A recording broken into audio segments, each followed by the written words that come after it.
আসসালামু আলাইকুম ওরহমতুল্লাহি ওবরাকাতু। বর্তমানে দারুল উলুম দেওবন্দ থেকে একটা ফতোয়া খুবই ভাইরাল হয়েছে। সেটা হলো বাংলাদেশের একটা অবস্থা সেখানে তুলে ধরা হয়েছে। আমাদের বাংলাদেশের মাদ্রাসাগুলো কুরবানির সময় ছাত্রদেরকে দুই ভাগ করা হয়। সেখানে বড় ছাত্রদেরকে রাখা হয়, ছোট ছাত্রদেরকে কিছু টাকা নিয়ে তাদেরকে বাড়ি যেতে দেওয়া হয় ইত্যাদি এরকম আর কি। এই বিষয়টা জায়েজ না নাজায়েজ? এখানে দারুল উলুম থেকে স্পষ্ট ফতোয়া যে সেখানে লেখা হয়েছে বড় বড় সেলিব্রিটিরা এবং বড় অনেক আলেম এবং মুফতি সাহেবরা জিনিসটা ছেড়েছেন। অনেকেই ছেড়েছেন, পড়েছেন, কেউ বুঝেছেন, কেউ না বুঝে ইত্যাদি অনেকভাবেই এই ফতোয়াটা আলহামদুলিল্লাহ ভাইরাল হয়েছে আর কি।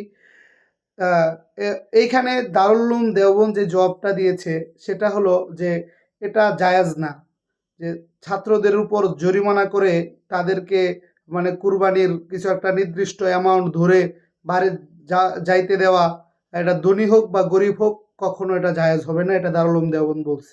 এবং একদম ফাতাওয়ার লাস্টের নিচে কিন্তু আবার বলছে মাফাদে মাদ্রাসা, মাদ্রাসার যদি কোনো উপকারার্থে তালেবে এলেমদের কাছে তাউন চাওয়া হয়, কোনো সাহায্য চাওয়া হয়, তাহলে অবশ্যই তারা এতে এগিয়ে আসবে তালেবে এলেমরা। দারুল দারুল উলুম দেওবন্দের ফতোয়া অবশ্যই অবশ্যই সঠিক, 100% সঠিক, এতে কোনো সন্দেহ নাই। তবে এখানে একটা জিনিস আমাদের লক্ষ্য করতে হবে, যে ইসলামটাকে আমরা কখনো ব্যবহার করতে পারবো না। ইসলাম হলো সর্ব উপরে। আল্লাহর রসুল সাল্লাল্লাহু আলাইহি সাল্লামের আখলাক, সাহাবীদের আখলাক দেখে মানুষ মুসলমান হয়ে যেত। আল ইসলামু ইয়ালু ওয়ালা ইউলা আলাই, হাদিস, যে ইসলামটা সর্ব উপরে থাকবে, ইসলামকে ব্যবহার করা যাবে না, প্রথম কথা। দ্বিতীয় কথা হলো যে মাদ্রাসা, বর্তমান আমাদের যে সমস্ত বাংলাদেশে মাদ্রাসা আছে, কওমি মাদারেসগুলা, এইখানে ধনী ছেলেরাও পড়ে, গরিব ছেলেরাও পড়ে।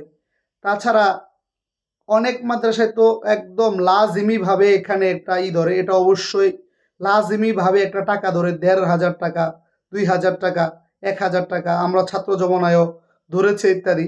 কিন্তু এটা অবশ্যই নাজায়েজ, অবশ্যই আমল তরকযোগ্য, এটা এটা করা যাবে না। তবে এখানে কথা হলো, মাদ্রাসায় যে দারুল উলুম দেওবন্দ কিন্তু লাস্টে বলে দিয়েছে মাফাদে মাদ্রাসা, মাদ্রাসার উপকারার্থে যদি ছাত্রদের কাছ থেকে কিছু চাওয়া হয়, তাহলে অবশ্যই ছাত্ররা এখানে এগিয়ে আসবে। এই ফতোয়া, ভাইরাল ফতোয়ারই শেষে এই কথাগুলা কিন্তু বলা আছে, এক লাইনে লাস্টে বলে দিয়েছে। যারা গভীরভাবে পড়েছেন অবশ্যই জানেন। তো কথা হলো যে মাদ্রাসার কল্যাণার্থে এখানে একটা সূরত আমরা হিলা করতে পারি।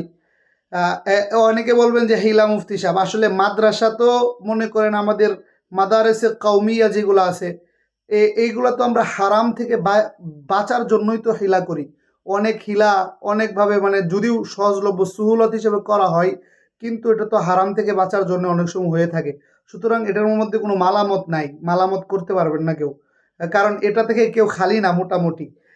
তাছাড়া এখানে কথা হলো যে সৎকা লাজেম করে দেওয়া, যে ভাই তুমি যদি মাদ্রাসা থেকে যাও, কুরবানি তো এরকম করা লাগে, আমাদের অনেক কাজ আছে ইত্যাদি আছে, এগুলো নিতে হয়, একটা কালেকশন আছে। আহ, স্বেচ্ছায় তোমাদের ইখতিয়ারাতান, যারা থাকতে চাও মাদ্রাসা মানুষ সুন্দর করে বুঝে এরকম যদি কিছু দিয়ে যেতে চাও, তাহলে এরকম এটা যদি করে তাহলে অবশ্যই জায়েজ হবে। আর ছাত্রদেরও এই বিষয়টা অবশ্যই অবশ্যই চিন্তা করতে হবে, যে মাদ্রাসা আমাকে কত কিছু দিল, যে মাদ্রাসা আমি পড়তেছি, উস্তাদদেরকে পড়তেছি, এই মাদ্রাসাকে আমরা কিছুটা উপরে উঠাইতে যেভাবে চাই, কিছু একটা ভালো চলুক, এটা আমাদের সর্বদা লক্ষ্য রাখতে হবে, মাদ্রাসার প্রতি লক্ষ্য রাখতে হবে।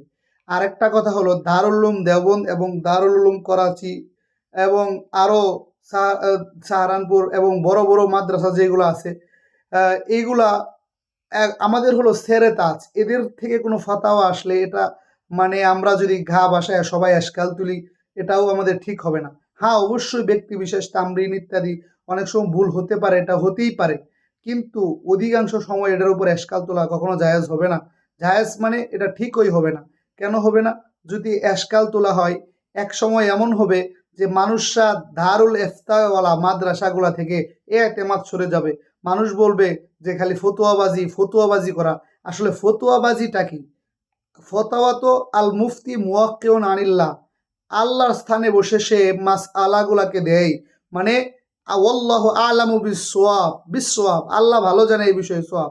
মানে সে একটা ফিকহ, সে কুরআন ও হাদিস থেকে গবেষণা করে এবং তাহকিক ও তাদকিক করে বিষয়টা গভীর অনুসন্ধান ও করে তারপরে বিষয়টা সামনে আনে এবং এটা প্রকাশ পায়, এইগুলা বলে। এখন যদি কোনো মানে এটা বলা হয় যে আপনারা ফতোয়াবাজি করতেছেন, অমুক এটা বলে, অমুক এটা বলে, যে তাহলে কিন্তু দারুল উলুম দেওবন্দ কেন, সমস্ত ইফতা বিভাগ থেকে মানুষের এতেমাদ নষ্ট হয়ে যাবে। তাই এই কাজটা কখনো করা যাবে না, যে কোনো ফাতাওয়া আসলে একদম ঘা ভাসায়া চিন্তা ছাড়া বলে দেওয়া যে এখানে ঠিক হয় না ইত্যাদি, এটা করা যাবে না। হ্যাঁ, হতে পারে ভুল সওয়াদের হতে পারে, এটা একটা বিষয়। তাছাড়া ওই যে আরেকটা বিষয় হলো মাদ্রাসার জরিমানা নেওয়া, টাকা জরিমানা নেওয়া ছুটির মধ্যে ইত্যাদি। ২ দিন দেরি করে আসলে মানে ১,০০০ টাকা, ৫০০ টাকা অ্যামাউন্ট নির্ধারণ করা। এটাও অবশ্যই নাজায়েজ। কারণ মালি জরিমানা ইসলামে জায়েজ নাই। তবে এটা একটা সিস্টেম হলো যে তার ভর্তি বাতিল করে দেওয়া। এটা জায়েজ হবে যে ভর্তি বাতিল করে দিয়ে মুহতামিম সাহেব ইচ্ছামতো তার থেকে টাকা নিতে পারবে। যেমন যে চাই সে ৫০০ কেউর কাছে ৫০০, কেউর কাছে ৩০০ দিয়া ভর্তি হবে, কেউ ৫০০ দিয়া ভর্তি হবে। এভাবে আবার ভর্তি বাতিল করে এটা যদি করা হয় তাহলে জায়েজ, এটা আবার জায়েজ চলে আসবে ইত্যাদি, এরকম আরকি। সুতরাং আমরা ছাত্র ভাইরা যারা আছে, আমাদের ছাত্র ভাইরা যারা আছে, তারা অবশ্যই এই বিষয়টা লক্ষ্য রাখতে হবে যে এখানে আমরা মাফাদে মাদ্রাসার যে উপকার জিনিসটা, এটা সর্বদা আমাদের শিক্ষক হই, আমরা ছাত্র হই, এটা সর্বদা খেয়াল রাখবো। আশা করি মোটামুটি এটা আমাদের বুঝে আসছে।